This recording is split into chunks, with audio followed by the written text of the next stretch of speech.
쉽고 재미있는 시사 경제 채널 페페TV에서 알려드립니다.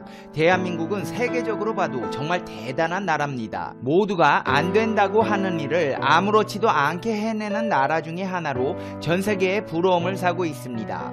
이런 사례들을 모두 나열하려면 밤을 새도 모자랄 지경이지만 그 중에서도 다른 나라들이 봤을 때 정말 이건 대단하다, 특이하다 싶은 사례들로 모아 탑3로 소개해보는 시간 가져보도록 하겠습니다. 3위는 일본을 무시하는 유일한 나라라는 점입니다. 한국에서 15년간 기자 생활을 한 영국의 마이클 브린 기자가 쓴 한국인을 말한다에서 다음과 같이 말했습니다. 한국인은 부패, 조급성, 당파성 등 문제가 많으면서도 훌륭한 점이 많은 민족이다. 그 중에서도 몇 가지 살펴보자면 평균 IQ 105를 넘는 유일한 나라, 일하는 시간 세계 2위, 평균 노는 시간 세계 3위인 잠이 없는 나라, 문맹률 1% 미만의 유일한 나라, 미국과 제대로 전쟁이 났을 때 3일 이상 버틸 수 있는 8개국 중 하나인 나라, 세계 유일의 분단국가이며 아직도 휴전 중인 나라, 노약자 보호석이 있는 5개국 중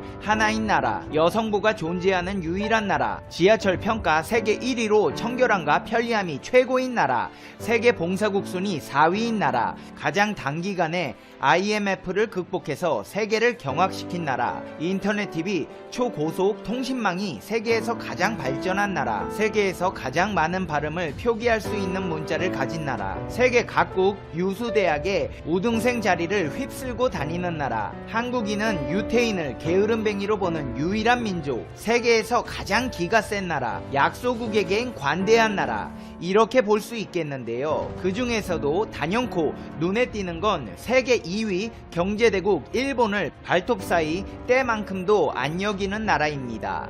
마이클 브린 기자만 이렇게 생각하는 게 아닙니다. 세계에서 일본을 무시하는 나라는 한국밖에 없다는 말이 있습니다. 더 거슬러 올라가면 두 나라 사이에는 역사적으로도 존경심과 경멸감이 교차되어 왔다는 것을 알 수 있습니다. 실학자 중에 몇몇 예외가 있긴 하지만 조선 사람들은 대체로 일본을 깔보았습니다. 일본인들은 조선 선비를 존경하다 근세에 들어오면서 점차 얕보는 마음이 강해지고 급기야 정한론으로 비화합니다. 임진왜란 후 일본에 파견된 조선 통신사 중에서도 일본에 대한 우월감을 즐긴 이가 많습니다. 서연섭 씨가 쓴 일본은 있다는 책을 보면 조선 통신사의 일본 방문 과정에서 조선의 지식인들은 속된 말로 일본의 식자들을 얕보고 갖고 놀았다. 일본 측 기록을 보면 일본인들이 휘호를 받기 위해 내미는 종이에 조선 문사들은 바람에 날리지 않도록 문진을 놓는 대신 발 뒤꿈치로 밟고 냅다 휘갈겨 썼다고 합니다. 이런 수모를 당하면서도 에도 시대 일본 지식인들은 조선의 선비와 학문을 흠모했습니다. 오규 소라이라는 유명한 유학자는 에도 시대에 인근 시나가와로 이사간 친구에게 그 나라에 일이 가까이 다가가 사시게 된 것을 진심으로 축하합니다 라고 정색을 하고 인사했다고 합니다. 이리는 일본 단위로는 약 7.8km이고 그 나라는 물론 조선입니다. 한마디로 조선시대부터 대한민국은 일본을 대놓고 무시했고 일본의 지식인들은 대한민국을 흠모했다는 것입니다. 참 근데 생각해보면 일본이 참 강대국인데 왜 이렇게 강대국 같지가 않고 만만해 보이는 거죠? 참 신기한 사실 중 하나입니다. 2위는 최단기간 경제성장국, 첨단과학, 기술국인 나라입니다. 이 사실은 한마디로 한강의 기적으로 묘사되고는 합니다. 대한민국은 전쟁으로 인해 경제가 리셋되었다고 보면 됩니다. 안 그래도 미국 정부의 지원에 의존해 예산을 편성하고 경제에 시동을 걸고 있다가 전쟁을 겪었기 때문에 당시 농업 생산력으로는 전 국민이 기아를 면치 못했습니다.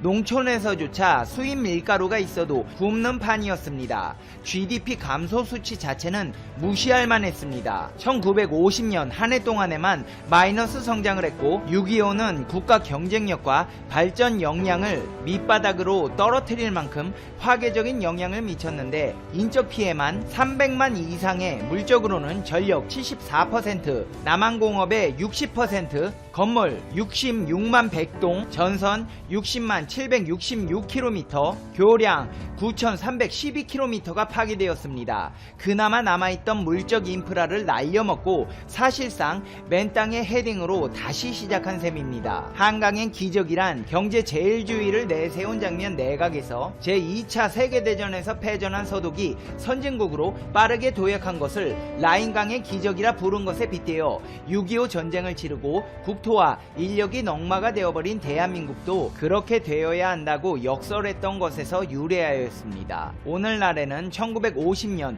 6.25 전쟁 이후 1997년 구제금융이 있기까지의 대한민국 경제 초고속 성장을 상징하는 말로 두루 쓰이고 있으며 1990년대부터는 이를 외국에서 아시아의 4마리 용 국가와 함께 동아시아의 기적이라고 부르고 있습니다. 1970년대는 초고속 성장으로 한강의 기적 80%가 이 시기에 이루어졌습니다. 한강의 기적 절정기이자 대한민국 역사상 가장 성장률이 높았던 시기입니다. 1971년 수출 규모는 1964년에 비해 10배 늘어나 10억 달러를 돌파했습니다. 70년대 중공업화가 얼마나 성공했는지 기존 선진 강대국들이 중공업 부가가치가 경공업을 추월하는 산업화가 최소한 50년 이상은 걸렸던 것을 10년 이내로 좁히게 되었습니다. 이렇게 단기간에 초고속 성장을 한 국가는 전 세계적으로도 없습니다. 1위는 녹쥐합니다. 일제는 35년간 우리의 모든 것을 수탈해 갔습니다. 조금이라도 가치가 있는 것이라면 유무형을 가리지 않고 빼앗아 갔습니다. 산이나 숲에서 나는 자원도 예외가 아니었습니다. 솔방울 하나까지도 징발해 갔다는 말이 나올 정도입니다. 산과 숲의 비극은 여기서 끝나지 않았습니다. 일제의 수탈로 이미 황폐해진 산들은 6.25를 거치며 그야말로 벌거숭이가 되었습니다. 하지만 오늘날 대한민국 산들은 나무로 빽빽합니다. 불과 50년, 60년 사이에 몰라볼 만큼 달라진 것입니다. 6.25 전쟁 이후 사막화된 대한민국 국토를 본 당시 유엔은 한국은 회생 불가능하다 라고 평가했습니다. 단기간에 국토 녹화와 경제발전에 성공한 전세계 유일의 국가, 여기에는 우리가 잘 모르는 진정한 애국자의 피땀이 있습니다. 나무와 나라를 사랑해 나무 영웅이라는 별명으로 불리는 현신규 박사는 세계가 감탄한 기적을 만들어내셨고 생전 이 같은 말을 남기셨습니다. 평생을 나무하고만 살아왔다. 그러다 보니 나무는 내 삶의 큰 부분을 차지하게 되었고 내가 나무 속에 사는지 나무가 내 속에 있는지조차 모를 느낌이 들 때가 많다. 그의 원래 꿈은 일본으로 유학을 가 철학을 공부하는 것이었지만 여유가 없었던 집안 사정으로 수원 농림학교에 진학합니다. 이후 친구의 도움으로 일본 규슈 제국대 임학과에 공부할 기회를 얻게 됩니다. 3학년 때 실습 여행 겸 조선으로 돌아와 조국을 다시 마주한 그는 큰 충격을 받았습니다. 현 박사는 일제강점기 수탈과 6.25 전쟁 후유증을 겪으며 황폐해진 조국 땅에 살림이 흉물스러울 정도로 황폐해진 모습을 접했기 때문입니다. 이런 경험은 훗날 현 박사가 나무의 품종을 개량해 우리 강산을 푸르게 만드는데 평생을 바치는 원동력이 됩니다. 그렇게 집을 팔아 학비를 마련해가며 임학 공부에 전념한 이후 1952년 현 박사는 소나무 하나를 개발합니다. 당시에는 리기다, 테다 등 두 종자의 소나무가 있었습니다. 리기다 소나무는 척박한 땅에서 잘 자라지만 성장 속도가 느리고 재질이 좋지 않다는 단점이 있었습니다. 테다 소나무의 경우 재질이 좋고 생장 속도가 빨랐으나 추위에 약하고 비옥한 땅에서만 자랐습니다. 현 박사는 미국 동북부 원산의 리기다 소나무와 동남부 원산의 테다 소나무를 교접해 리기테다 소나무를 만들어냅니다. 이 둘의 장점만 고루 받아온 리기테다는 추위에 강한 동시에 꼿꼿하고 해충에 강하며 생장 속도가 빨랐습니다. 이런 리기테다 소나무의 장점은 당시 우리나라와는 비교도 할 수 없었던 강대국 미국의 귀도 솔깃하게 만들었는데요. 한국으로서는 미국의 원조가 절실했던 1962년 미 의회에 한국의 미래에 가망이 없으니 원조를 삭감하자는 안건이 올라왔습니다. 이에 미 상원 의원 알렉산더 윌리는 현 박사의 리기테다 소나무를 언급하며 한국의 미래가 그렇게 어둡지만은 않다고 주장하는 보고서를 제출했습니다. 결국 이 안건은 부결되어 한국은 예정대로 원조를 받을 수 있었고, 이 원조는 한국이 지금의 경제 발전을 이룩하는 초석이 되었습니다. 한마디로 미국은 리기테다 나무에서 한국의 미래를 내다봤고 경제 원조도 해주어 아무것도 없었던 척박한 땅에서 기적을 만들 수 있었던 것입니다. 실제로 리기테다는 탄광이 밀집된 일리노이, 미시건주의 폐색지를 녹화하는데 일조를 했고 기적의 나무라는 별명까지 붙었습니다. 현 박사는 이어 1953년에는 은백양과 수원 사시나무를 교잡해 경사진 땅에서도 잘 자라고 오염에 견디는 힘이 강해 헐벗은 산을 녹화하는 데 알맞은 현 박사의 걸작 은사시나무를 만들어냈습니다. 성장이 빠르고 곱게 자라며 대규모 번식이 가능한 종이었습니다. 해충과 오염에도 강했습니다.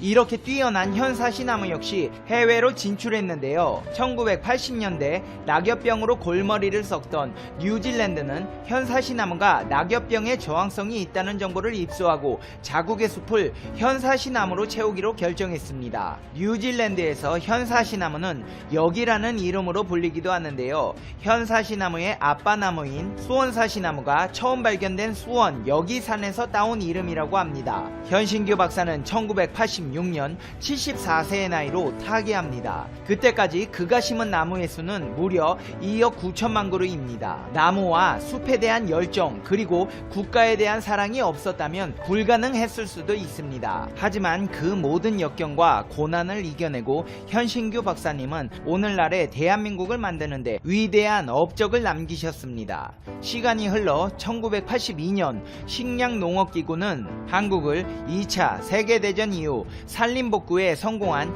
유일한 나라라고 평가했습니다. 이렇게 오늘날의 위대한 대한민국이 있기까지 여러 위인들의 노력과 업적이 있었습니다. 훗날 후손들은 지금 현 세대의 대한민국을 어떻게 평가하게 될까요? 페페TV 시청자 여러분은 어떻게 생각하세요? 페페TV는 여러분의 생각이 궁금합니다. 댓글로 여러분의 생각을 남겨주세요. 여러분, 오늘 하루는 어떻게 보내고 계세요? 제가 오늘 하루 행복해지는 법 알려드릴까요? 제일 좋아하는 향수를 뿌려본다. 하루에 3번씩 사진을 찍을 때처럼 환하게 웃어본다. 하고 싶은 일을 적고 하나씩 시도해본다. 시간 날 때마다 몰입할 수 있는 취미를 하나 만든다. 음악을 크게 틀고 내 마음대로 춤을 춘다. 매일 나만을 위한 시간을 10분이라도 확보한다. 고맙고 감사한 것을 하루 한 가지씩 적어본다. 우울할 때 찾아갈 수 있는 비밀 장소를 만들어둔다. 나의 장점을 헤아려 본다. 멋진 여행을 계획해 본다. 나 자신을 위해서 꽃을 산다. 내일은 오늘보다 무엇이 나아질지 생각한다. 행복해지는 법 어렵지 않죠? 여러분, 오늘 하루도 행복한 하루 되시고요. 다음 영상에서 봬요. 안녕.